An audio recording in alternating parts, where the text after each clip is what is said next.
Ladies and gentlemen, welcome back to Somos Mas, the official podcast of Somos Mas NM and your source for the latest news and notes on New Mexico United and the New Mexico Runners. My name, of course, is Seth Bidoff. Joining me this evening, the one, the only Tweedledee, Earl Nieto. Earl, have you been watching Alice in Wonderland lately?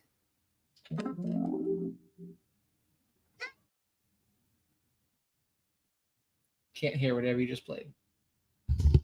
Really? Yeah. Damn it. To answer your question, have I been watching Alice in Wonderland? No. No, is that your word for the evening then?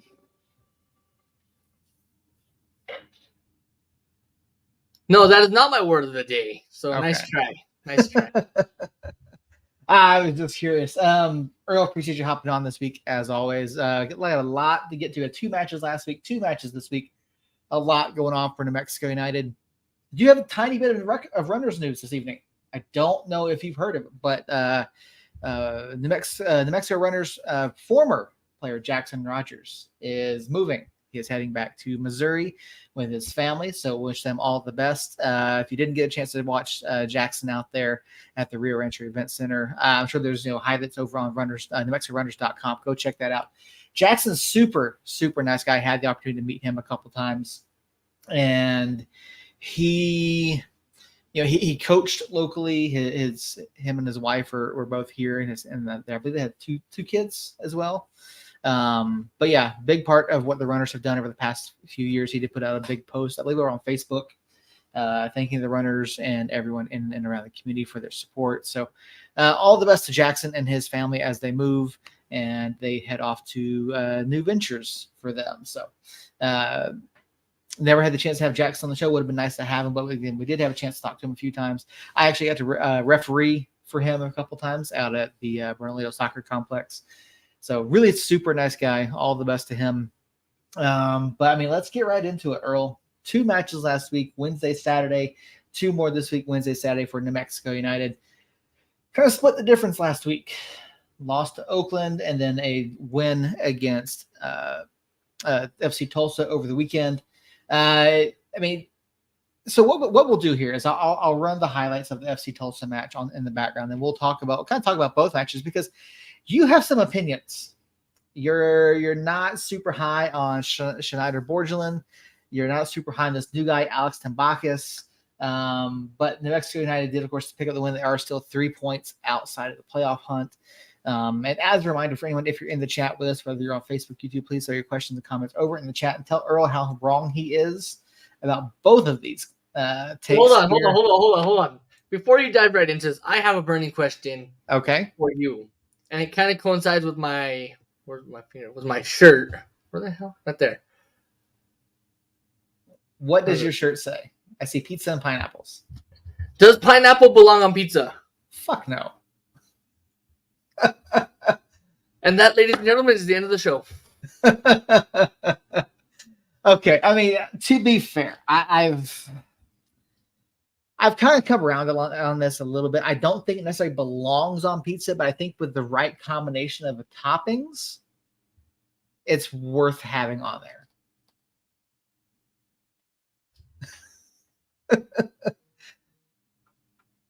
Carry on. I'm done. Okay. Earl is done with me. I've been whole pizza. Pineapple on pizza is a win.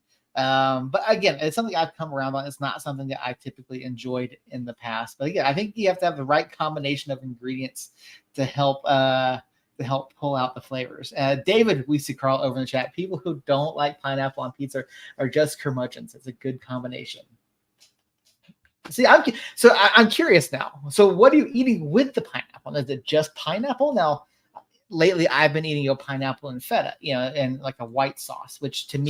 So the best combination, you can get it at your local Dion's. That's a free advertisement for Dion's right there. You can get a pizza slice with pineapple and green chili. Okay. Pineapple. Yeah, that's not the Duke City. That is, what's that called? I think it's called like the 505 or something. I don't know. Or their version of an Hawaiian pizza. I think feta and garlic sauce. Yes, I apologize. I did not remember the order, but yes. Garlic sauce, feta, and pineapple. It is quite enjoyable. That is something that my girlfriend introduced me to. It is something that I do enjoy. David Wicks pineapple, ham, and bacon. Okay. And Harry, Team Jacob, saying hello. Hope all is well. Jacob Borges is not here with us, although Team Jacob is represented as always. Harry, hope you're doing well. It's funny that Harry hopped on this because I actually talked to Jacob right before this. Did you? Jacob is doing fine. Unfortunately, he is still working. He's still calling me about work and all the shenanigans. Dion's where I met Seth and Jacob. Where was Team Earl? Team Earl was going through a rough patch in his life. And that rough patch kind of stretched into a very, very long stretch of rough patches in my life. But I mean, obviously I got better because look at my new house. I even have a piano. Earl is moving up in the world. You know, new house, fireplace. Piano. Yeah. Your place is much larger than it used to be. All right, so Jane, pineapple, green chili, and Canadian bacon. All right, we got some pineapple fans. All right, I think, I don't know. To me, pineapple is always like a foreign thing. It's not something that you would have typically thrown. You're a foreign thing. I very well might be. Not the worst thing that I've been called on this show. You know, I am so far today. The worst thing is curmudgeon. Yeah, curmudgeon. There you go. I have been called a soulless robot multiple times, so I'm glad we're moving away from that. For now, all good on this trip. So only saw Team Earl. That is correct. You only saw Team Earl this time out, Harry. Chicken, bacon, pineapple with white sauce is also good. Interesting. Okay, see, I would do that. My nephew Javi, he's texting into the chat on the text line. Okay. Which, yes, ladies and gentlemen, we do have a text line. He doesn't like pineapple on his pizza, but he does like the one thing in this world that would kill me. Mushrooms? Mushrooms. Oh. Okay. I mean, yeah, I don't blame him. I like mushrooms on my pizzas as well. I can get on with that. Question in the chat: can Earl play the piano? That's a very legitimate question right there. If you're going to showcase it, Earl, you got to be able to play.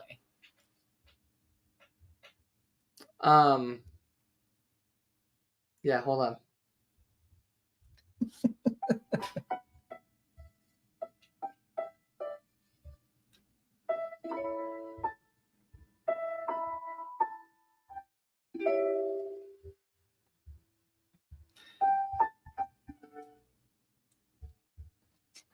At least it's not chopsticks. Yeah, so that was a recording I did a couple days back in my new house. Which, ladies and gentlemen, this is not my house, and I do not know the people that own this couch. Earl, are you okay? Blink twice if you're okay. Carry on. Mushroom on pizza is great. All right. I agree. Mushroom on pizza is fantastic. I enjoy it. But yes, no, my girlfriend is, she's curious as to why I had a knee-jerk reaction to your question, Earl. Again, I don't think it necessarily belongs on there, but again, with the right combination of flavors and toppings, I think pineapple can be solid. So, but yes, New Mexico United split the week last week, lost against Oakland Roots, win against FC Tulsa. I'm sorry, derail ones. Jane, anchovies. No, absolutely not. I was up in Hartford and I wanted to do a clam pizza. Did not get to have the clam pizza. My girlfriend would not agree to a clam pizza with me. But that's about as far as I'll go in terms of having some sort of a seafood on a pizza. But I can't do anchovies. It's just the flavor. Gross. Yes. Harry, meat lovers all the way. I don't blame you, Harry. I don't blame you at all. So Earl, you had some takes in our chat, and I'll go ahead and get the highlights running of the Tulsa match over here, because for some reason the USL Championship does not have highlights of the Oakland Roots match, although to be fair, probably not the best option. So Um, And really, I'll dive right into it. Wednesday night against Oakland, I didn't see anything that really stood out. Yeah, we got beat, but it wasn't something that sore thumb stood out. We just got outplayed, and that's how it went. And I see we're still on the pizza conversation. who knew pizza? Who knew pizza would be such a conversation this evening? Congratulations, Earl. You have owned the first 11 minutes of this show. But yeah, Oakland Wednesday night. I mean, honestly, a lot has gone on since then. There's been a big blur. Obviously, you get the debut of Zico Bailey. You got Schneider Borgelin getting some play as well. But yeah, I'm curious, in particular, your thoughts on Schneider Borgelin for one, because you have been in our group chat. You're not a fan of his. You're not a fan of what he's done so far. You don't seem to be a fan of what he could potentially bring. Is it that he hasn't produced any goals yet? What is your issue with new signing Schneider Borgelin?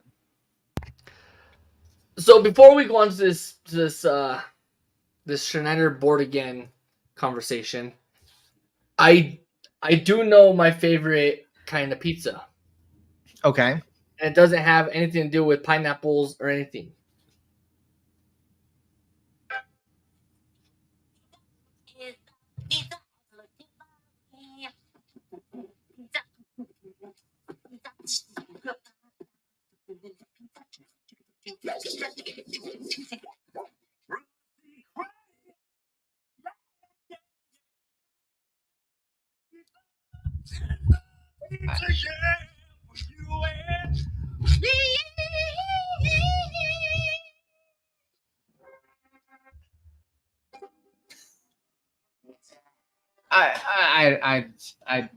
Yeah. Okay, so I digressed a lot. So my thing about, and I said it last week, I hoped that Schneider Borgelin was the answer, that he could possibly spark a Messi magic-like run. Which, speaking of which, that reminds me. Do you know the score between Nashville and Inter Miami? I don't, but I do know that Nashville lost to Atlanta United the other day. Shut your fucking mouth. That's not what I asked. I think it was 4-0 in that one. Yeah. Mukhtar must have took the night off. That Anyways, must have been it. Once again, I digress. It's gonna be a long fucking show, just so everyone knows. Yeah. So yeah, Wednesday I didn't see anything that's really stood out. But the one thing that did kind of stick out to me was the lack of Schneider Borgelin. I've been calling him Borgelin for a week now, so it's kind of stuck in my mind. He, how do I word this? David's already given us permission to be free roam. How free roam do I want to go? He's not entertaining. We'll put it at that. I've seen old people cross the road that's more entertaining than that. I've watched an episode of Sylvester and Tweety Bird be more entertaining than Schneider Borgelin. Okay, so I ask, what is it that you're expecting? What is it that you're not seeing? Like, is it that he hasn't produced any goals yet? Is it that he hasn't produced at all? I mean, the first week that he was here, the first 2 matches, it was nice because people weren't sure.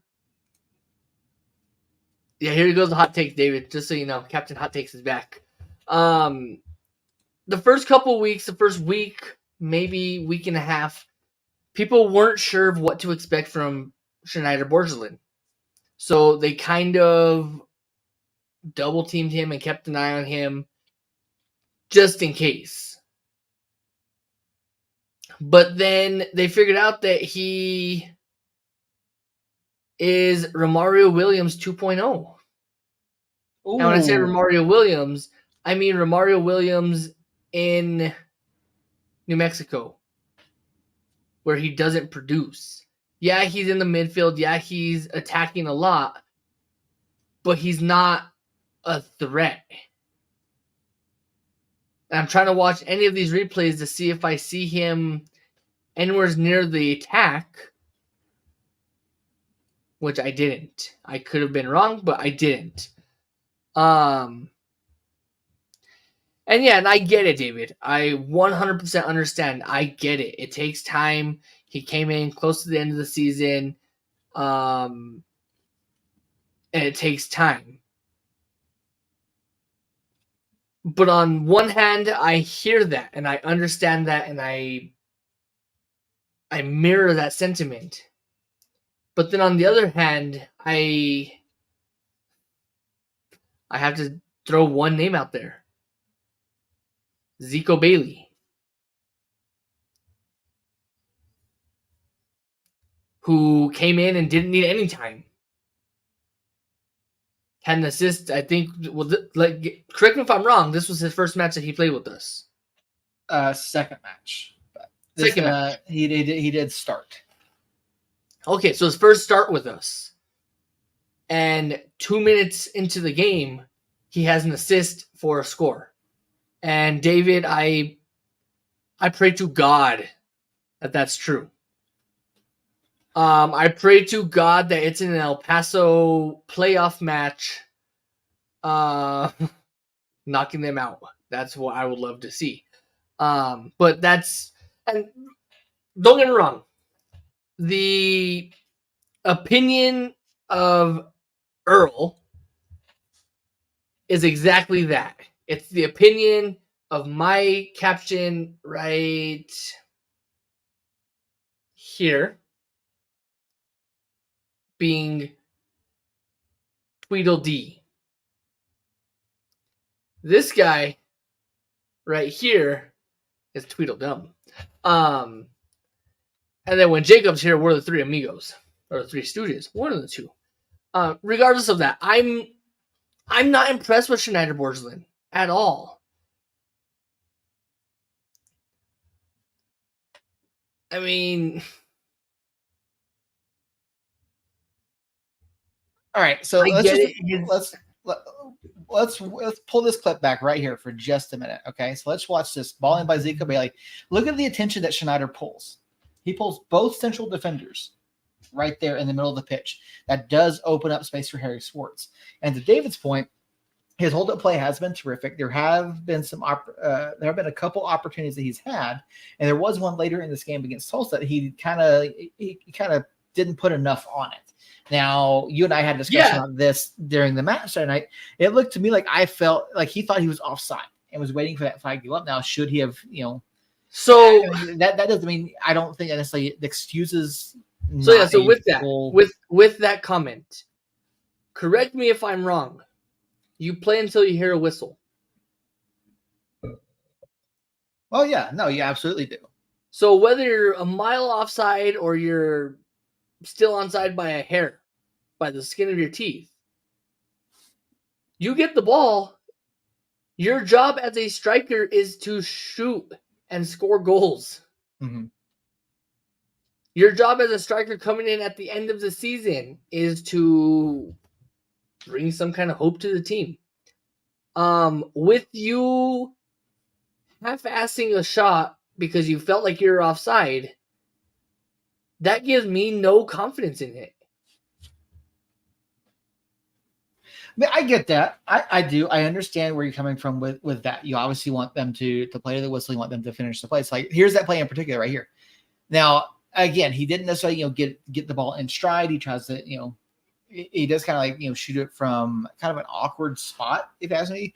He also may have been looking for that offside flag, because again, with the way referees are taught now, is they're supposed to wait as long as possible to hold their flag. So like, he is still going, but the basis of this take is as legitimate as Earl's piano. Sue, appreciate your comment. We'll get to yours here in just a second.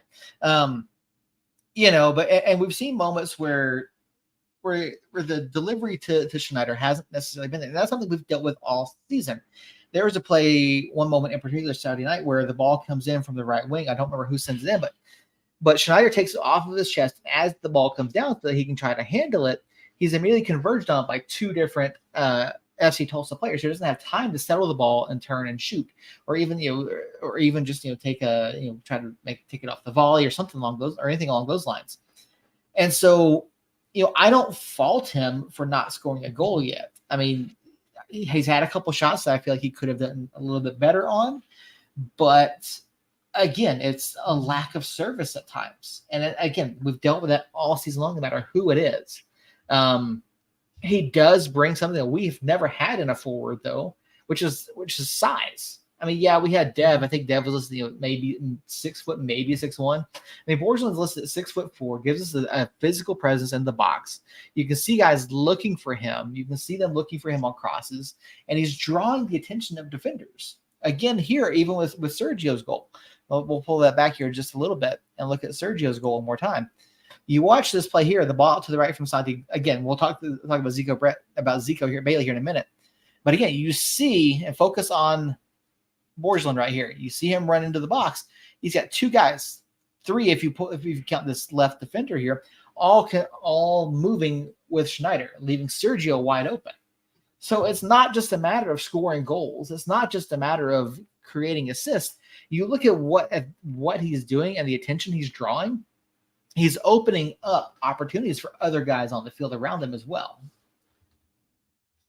How many matches has he been with us? This is 3. Yeah. So 3 or 4. It's 3 because we had last Saturday against San Diego, and then Oakland and Tulsa this week. So with 3 goals, with three games, and this is my opinion. It's one of those crazy hot takes that I'm known for. It's one of those crazy hot takes I got Team Earl, the name Team Earl from. In those 3 games, he could have at least scored 1. Mm-hmm. And he hasn't scored at all. He hasn't had any impact or any direct impact on a scoring play, minus what you say where he attracted 2 or 3. Regardless of that, I mean, just in this one game, he had two instances where he drew attackers away from other players. Okay, what do we do with that? Scored 2 goals. Okay. I just pointed out both goals here, the Harry Swartz goal and the Sergio Rivas goal, where you see the impact that he's having even when he doesn't have the ball at his feet. Now you talk about not having an impact. Let's talk about someone not having an impact. Santi Moar. Santi has had little to no impact whatsoever. You don't gotta tell me twice. Okay, then. So if you're gonna say someone hasn't had an impact, I'm gonna. Do you want me to go down the list? Because I have a list, dude. I'm gonna say Santi's had less impact than Schneider has. And you're not wrong. Okay, Santi's had more time. Santi's had a lot more time than Schneider. Mm-hmm. And how many goals does Santi have? 3, 4? I'd have to double check the stats on that, but I want to say he has 2. I'm not sure how many goals he has. So yeah, you're not wrong. Where Santi's had very little impact as well. But when you look at it, for the caliber of team that we have, who has made an impact? The only person I could point out that's made an impact is Sergio Rivas, who's scored the past 2 games. Santi has 2 goals on the season. Okay. And going with that, I mean, I don't know. I don't want this to be a Bash United session because I really don't. David, I will take you on that bet. I will take you on that bet on air. There you go. And if I lose, I will literally Facebook pay you or Venmo you. You will have your dollar by tomorrow. And that's a fact. But where I'm at is when we went on our 5-game win streak. I'll bet you a beverage. That's fine. Because betting money is actually unethical and something like that. I don't know. Try not to get canceled by FCC on this thing. Probably league rules more than anything. League and IFAB. That too. Once again, ethics. Something along that ethics line. Regardless of that, you look at our 5-game win streak and take those 5 games and compare them to the last 3 that we haven't won. Okay, we went on that 5-game winless streak. Am I right on 5 winless? Yes. Okay. So on those 5 win lists, the last couple of matches, we've seen one very interesting formation change. Do you want to point it out? I'd be willing to bet the difference was Daniel Bruce not starting up top. Okay, so 2, which we know Daniel Bruce is injured, so at least that's what the injury report says. Yeah.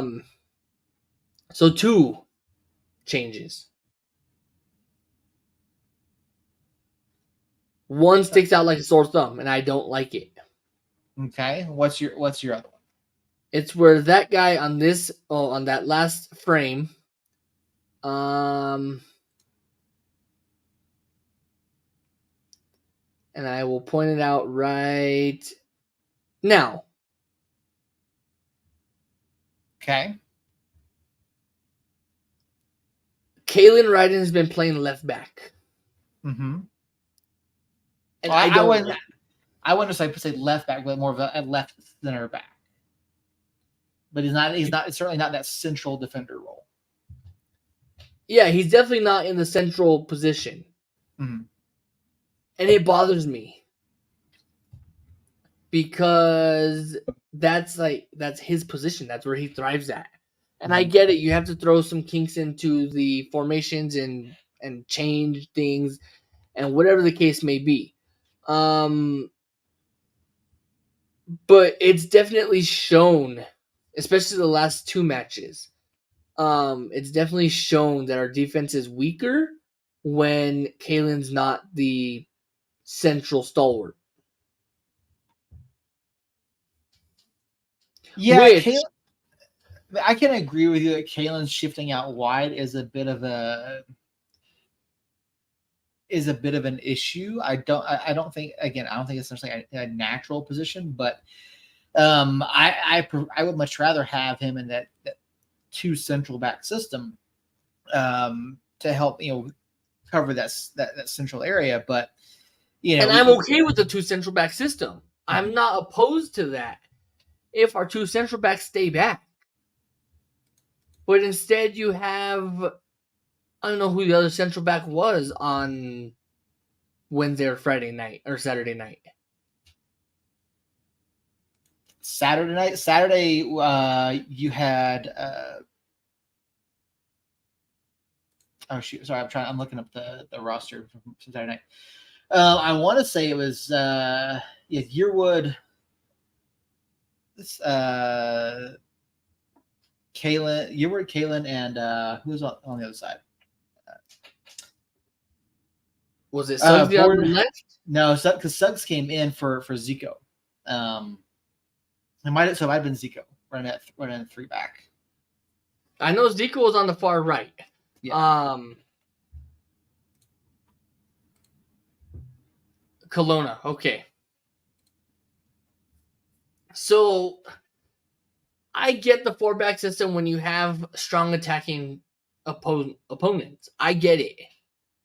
But when you have your defense flying up the field like we see there, where you have Kalen, I guess he's flying back. When you have your defense flying up the field where they have to do that and fly back to get back into position, that's an issue for me. Especially when you have, and here's another crazy hot take, David, so close yours if you don't like it. Especially when you have Alex in goal.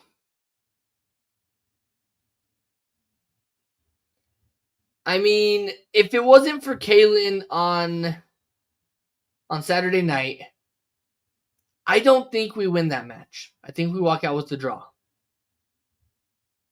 Really? Yes.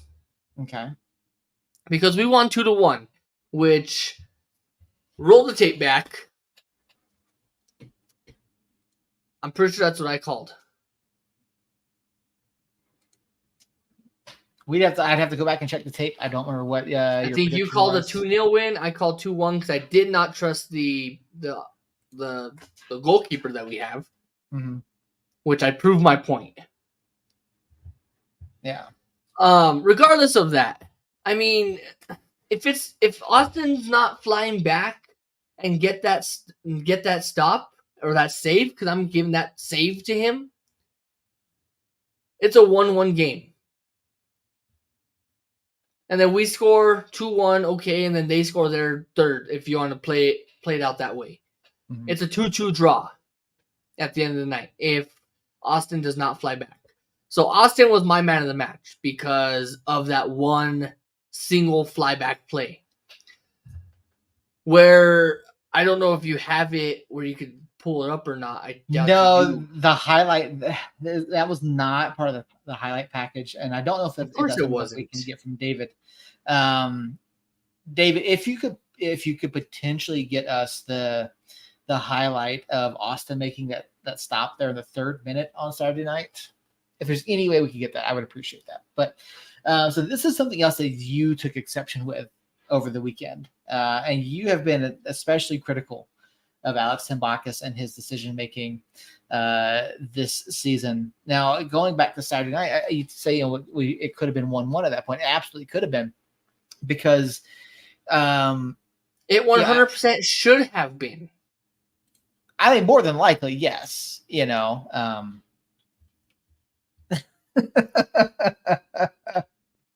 Oh, I love this. This is fantastic. But yeah, in that 3rd minute there, you've got Marcus Epps who gets completely free, and there's nobody there, and so Alex comes off his line to stop him, and and I get that. I get he came off his line to stop him, but at some point you have to fall back to protect your goal. You can't stand on the edge of the box and protect your goal that way. Oh, when you have Marcus Epps, who's one of the best in the league, coming at you, and he proved it when he scores on you. When you see that coming, you fall backwards. You start sinking into your goal. Okay, so the Epps that goal, I do have something to say about that. We'll get that here in a minute, but to the play that you're saying, he should have fallen. Why? If you're, and I want to get Casey, I want to get Alex, I want to get one of our keepers. Maybe we can get Ford Parker on to explain this. But when you're in a one-on-one scenario, you don't want your keeper backing up. You don't want them backing while the attacker's coming at them, because you want them to come out and try to shut down that angle and narrow it as much as possible. Him coming out to where he did forced Epps farther wide, and Austin comes in and makes the tackle. Okay, so David, you say backing up is the worst thing you could do there. And don't get me wrong, I'm not a goalkeeper. Probably never will be. I think your shootout with Rio proved that.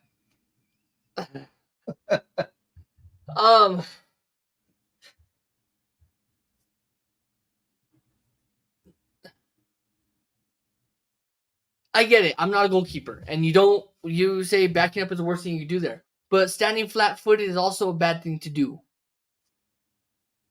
You get caught on your heels, and now your defense is running around trying to save it. Okay, hold on. Hold on. You just said caught on your heels. Okay, so if Alex is out, you then want him backing up. You think that's going to go any better?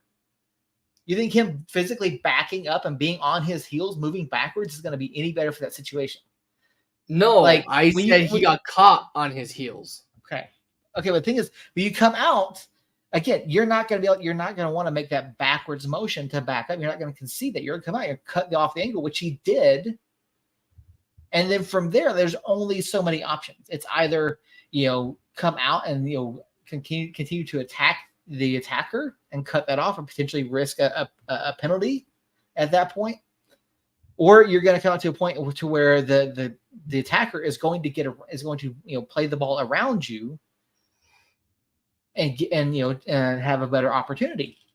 But for Alex to come out, force him out wide, and then force a tougher angle on him, then one, it slows Epps down. Number two, it gives Austin or somebody the ability to come back and get back in position to potentially help make that play. And you go back and look at that goal on Wednesday night from that fairly tight angle off the right wing. It's not a high XG shot, and so Alex made the absolute right decision. And I guarantee you, if we get Casey Gaston on the show, we get Alex, we get I'm working on it. We get Jackson, we get Chris Hurst on the show. We get any of these guys who coach or have played, like they will tell you that what he did, what Alex did, was the right call to try to slow down that attack. And yeah, it was a tremendous effort by Austin Yearwood on Saturday night. Like really, really great effort.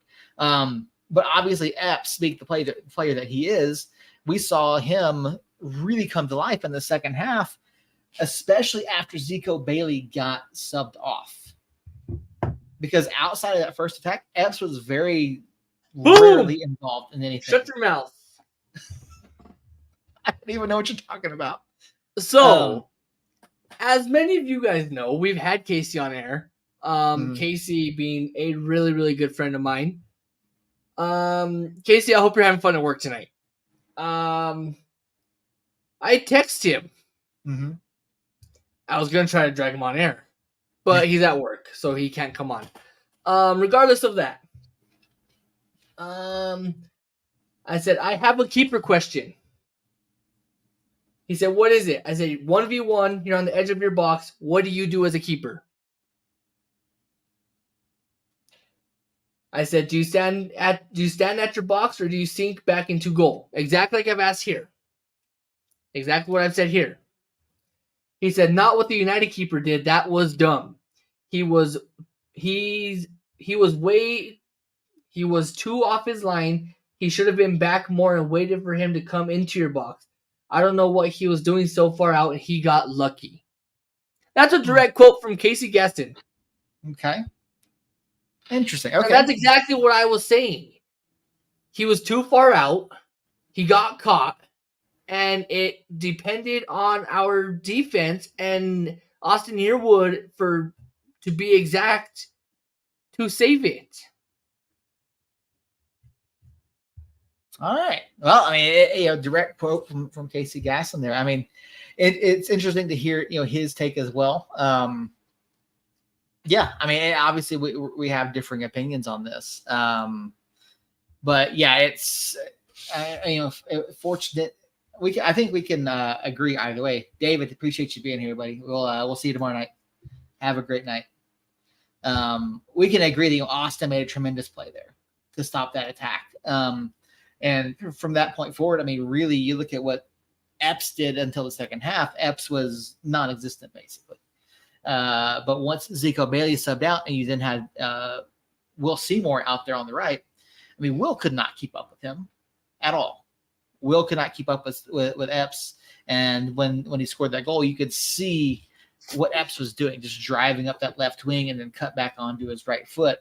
And Will just had no shot there. You ready for my next hot take? Have at it. Will Seymour is not the answer on defense. In that role, in that position, I would agree with you. He does not have the pace to keep up with the quick strikers such as Marcus Epps. Who do we play last week that was quick?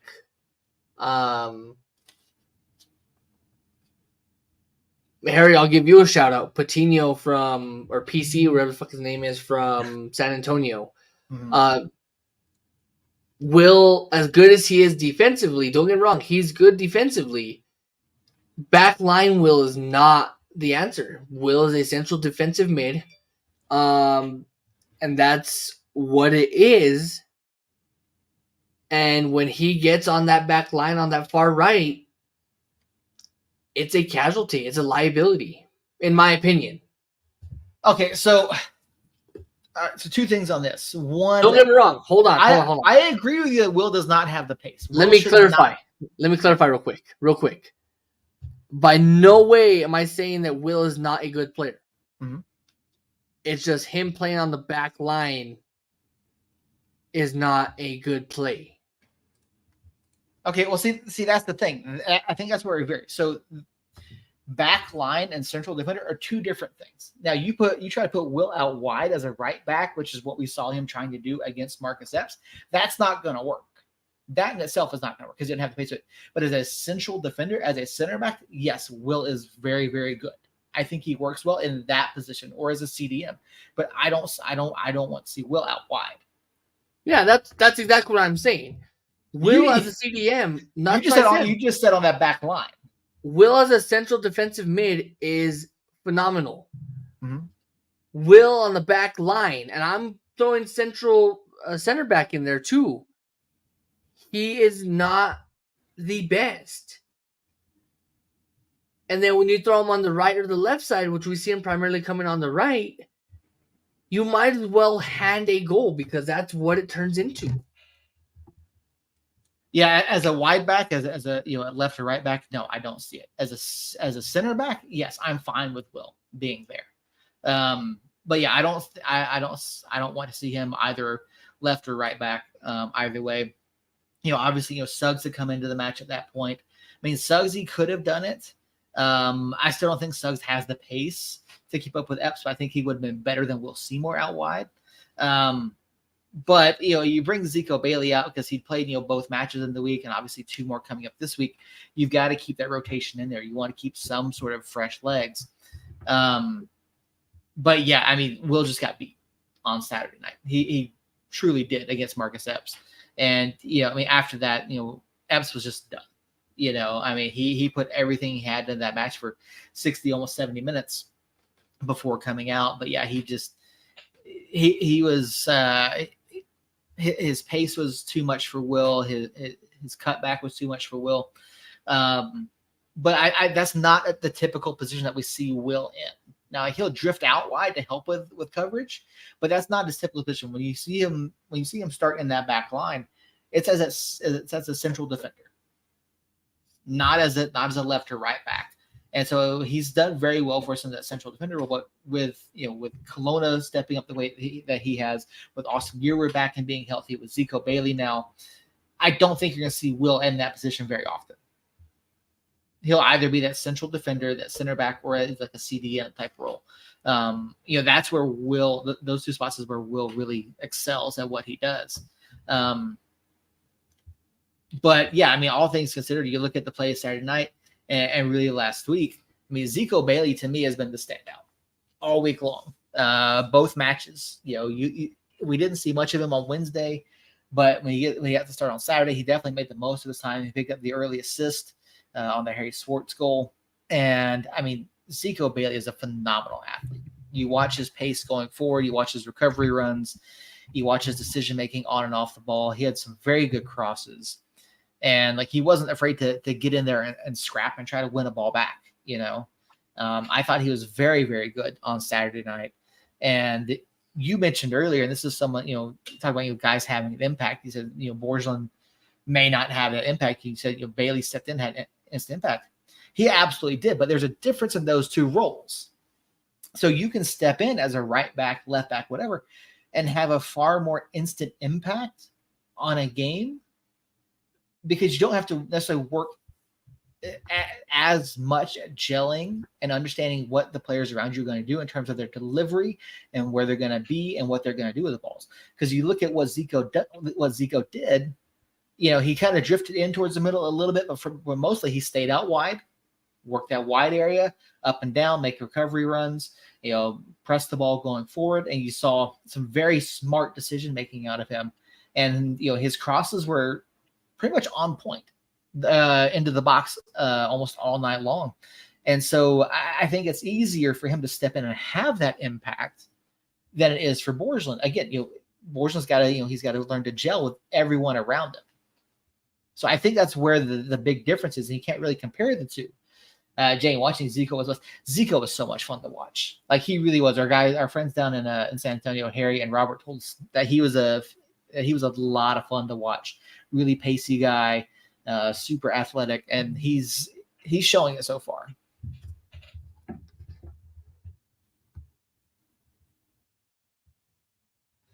Yeah, and don't get me wrong, I have no confidence in Borgelin. Mm-hmm. I won't have confidence in him until he starts producing. Even one goal and I'll be good. Give me one goal and you, mark my words, you will shut me up. Just one. That's all I'm asking. I mean, yeah, I think one goal will help allay a lot of the concerns that a lot of people have. But yeah, and that's one of those things. Like, it's just going to come with time. And I was out at the Lobo luncheon today. I was listening to Coach Heather, listening to her talk, and she was talking a lot of new faces, a lot of having time to gel and things like that. It's just things that takes time. It takes patience, and I think that really applies here. That really does apply here. And now, granted, the thing that we don't have a lot of is a lot of time. But you've got to give them opportunities. I mean, 3 matches is not a lot of time. And really, the number of training sessions, again, coming back from San Diego with the issues with the flights because of the hurricane. And so, like, realistically, at this point, they had Tuesday of last week, Thursday, maybe Friday, and then Monday, Tuesday this week. Outside of match play, like, it's you can't really fault him. There's a gelling process. Again, he has to understand what everyone else wants to do. They have to understand what he wants to do and where he likes the ball. Daryl Zico was great. We'd love to see him more with Amando, Bruce, and Hernandez. Yeah, it would be fantastic. Nicky obviously was hurt over the weekend, so we didn't get to see him. But Amando came in. Amando was dynamic for 20, 30 minutes on Saturday when he came in. Daniel Bruce, obviously, he's hurt as well. Hopefully those guys are start to come back this week. We should be seeing Bees either this week or next week. That's what I believe is going to happen with Bees. But Brucey should be back soon. Nicky should be back soon. Obviously, Nicky, his arm got twisted the other night again. So we'll see. We'll see what happens with that.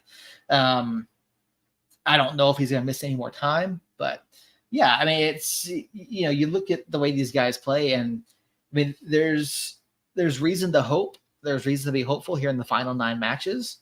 And I think one stat that stood out is that, on the season, United is 6-0-1 at home when scoring first. So the fast start Saturday against FC Tulsa was exactly what they needed. And, coming up this week, obviously, we've got Las Vegas tomorrow night and then Charleston on Saturday. Vegas is a team that I'm not sold on. I'm also somewhat concerned about Vegas tomorrow. They do have, 2 former United players, Timothy Zali and Josh Dowling currently. And they're a bit of a Jekyll and Hyde team. I mean, they took Phoenix to the wire on Saturday. I want to fact check you real quick, because technically they have 3 former United players. Nope, Preston's gone. Is he? He went to Birmingham. Yep. That's news to me. Okay. Happened last week. Preston signed with Birmingham Legion last week. But yeah, I mean, like I said, Lights took Rising to task on Saturday before losing by a final of 3-2. So they're a bit of a Jekyll and Hyde team. I don't really know what to expect. They like to have a lot of pace. Now, obviously, they're not the same attacking team as they were a couple of years ago with Danny Trejo and Preston and some of those other guys.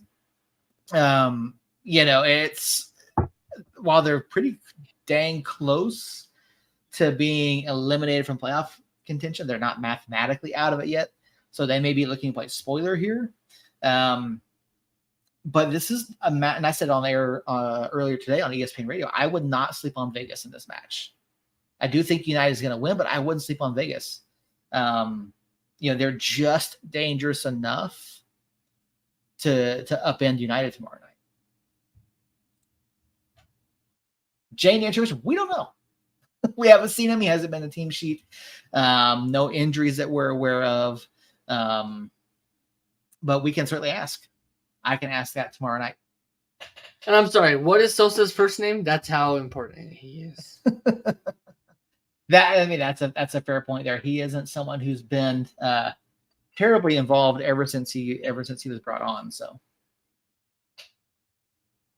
but Earl, when you look at Las Vegas tomorrow, is there anything that concerns you? Is there anything that you think that we should be watching for? Who do you think? David obviously, thinks that Schneider Borgelin is going to get a goal tomorrow against Las Vegas Lights. What's your take on the Lights? My take on the Lights is, I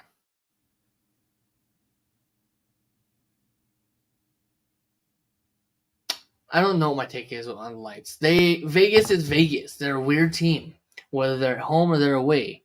Jane, I was about to mention that Zico is wearing Sosa's number 19. Mm-hmm. So, I digress. I don't know what to think about Vegas. They have Zali and they have Darling, but the only difference between them and them now is Darling is the only difference. And we know how explosive Darling can be. So I don't know what to take. So I'm going to just throw it right out there. I'm going to go quick on it. This one hurts me.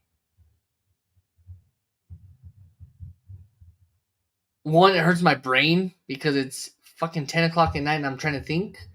And two, it hurts me emotionally because I think Alex gets a clean sheet. And it's 1-0. Okay. Earl showing some faith in Alex Tambakis after bashing him all night long. No, I'm not showing faith in Alex. I'm saying he gets a clean sheet. That's it. Okay. Nothing more, nothing less. If he does. Don't go to the bank to it. If he does, David, I'll buy you a drink. So if Alex gets a clean sheet against Vegas, number 5 on the season, by the way, would that give you any more faith in his ability to close out the year for us? Okay, let's not get crazy now. Okay, then. All right. Have you watched this entire season? I certainly have. Yeah. And you expect him to do something in the last 10 games? Yeah, I do. Are you fucking drunk? Not tonight. No, it's going to be a tough match. You look at the back end of the schedule again. Vegas is probably the worst team we're going to face the rest of the year. It's going to be tough, but I think there are some winnable games in here. But yeah, I think tomorrow night is going to be one of our best opportunities for that. And I think a strong showing against Vegas, even with them being where they are in the table, I think does give confidence going forward, not only for Alex, but for everyone else. But yeah, Vegas are dangerous. They are. But I at the same time, Phoenix is not the same Phoenix team. Vegas is not the same Vegas team. I'm going to say 2-0. Borgelin gets a brace just to spite you, Earl. And Alex gets a clean sheet. All right, ladies and gentlemen. Seth is going to get fucking punched in the mouth.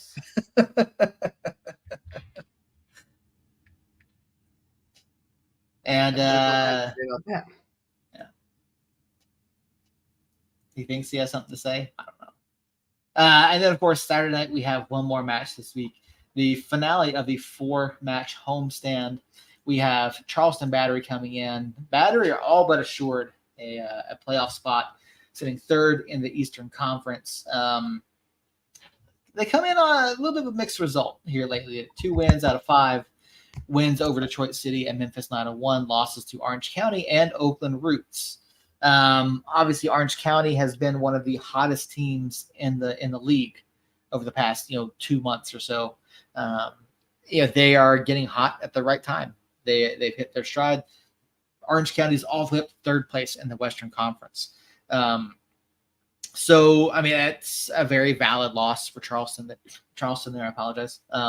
Oakland Roots as well, picking up a win over Charleston Battery. I think that's a legitimate loss there too, and not like a fluky type thing. It's going to be big. Daryl's comment here: if we are the playoff team, we think we are. We absolutely need 3 points against Vegas. I don't disagree with that. We need 3 points against Vegas. We need 3 points against Hartford. We needed 3 points against Orange County when they were here a month and a half ago. There's definitely been some letdowns here of late, and so we can't have that again against Vegas. But then Charleston on Saturday. Again, it's going to be a very tough match. Charleston is extremely talented. You look at their roster, top to bottom. I mean, they're a very well coached team. I don't know who they're starting. I haven't looked to see who's been playing their starter keeper. But I think it's been Trey Muse. Obviously, Trey Muse is a very talented keeper there.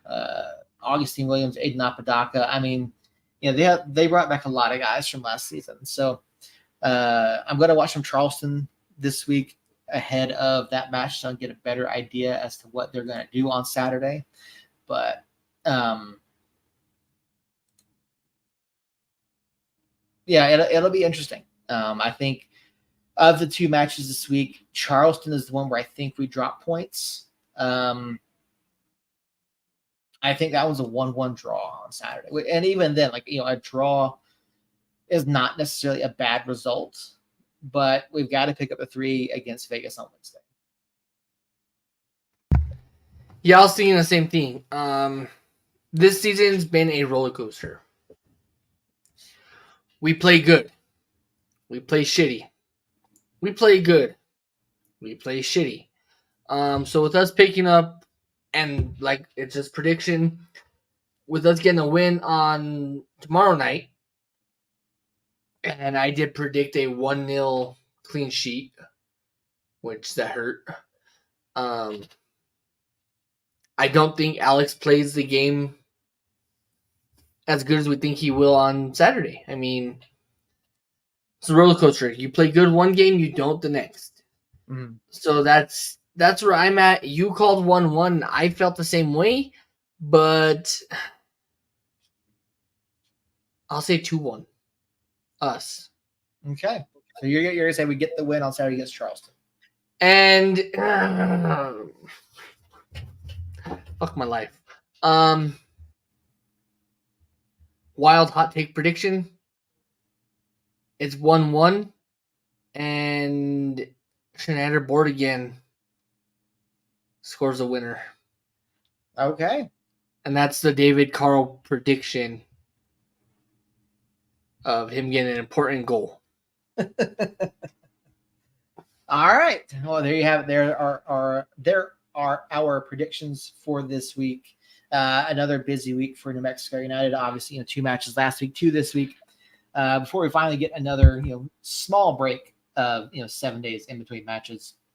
Actually 8 days, I should say. after the 2nd, there will be a week off before you go to Birmingham. So, Earl, any closing thoughts before we get out of here this evening? No, I don't really have any closing thoughts. I mean,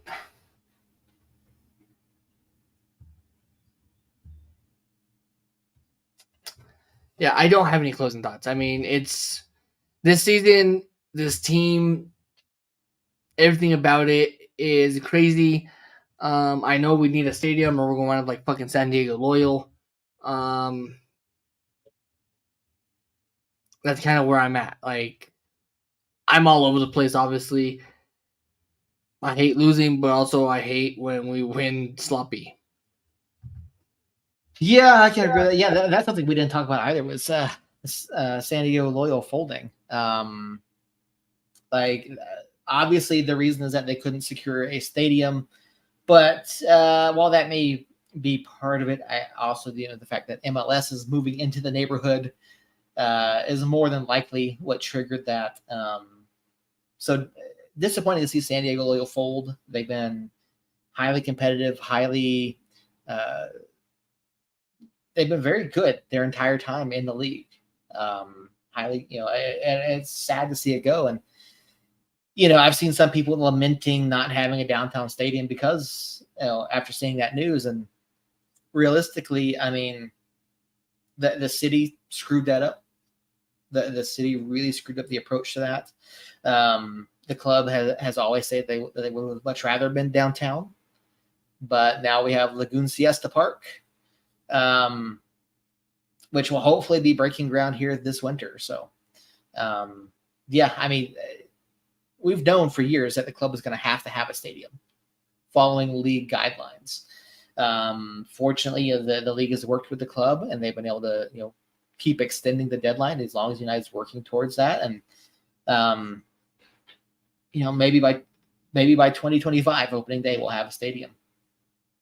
So, well, I think that's just about do it for us. You've heard our predictions. We've had lots of great chat this evening. Thank you to everyone who popped in and said hello.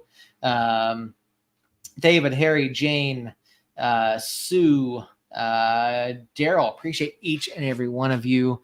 And I do want to acknowledge the ones that were on Facebook that did not comment. Mm-hmm. Those ones being my family, Marlena, Maya, Javi. Those are the three that I saw that did not get acknowledged, that did not hop in the chat. Javi hopped on the text line, which I appreciate you, Javi. Have a good night. Have fun at school tomorrow. Yeah. Like you said, everyone who was on the platforms that did not comment, we do appreciate you just being here. Eyes always help. We do appreciate each and every one of you. So Javi, Marlena, Maya, Melanie, I appreciate all of you. Everything helps drive everything for us. So, I mean, we're going to keep bringing you guys content each and every week. We will be back Tuesday night, 9:00 Mountain Time, to discuss Las Vegas Lights, Charleston Battery, and then we will look ahead to Birmingham Legion next Saturday. Again, another tough matchup for United. So for Earl, for Jacob, who obviously is still at the Police Academy, for myself, appreciate each and every one of you. And until next time, Somos Unidos.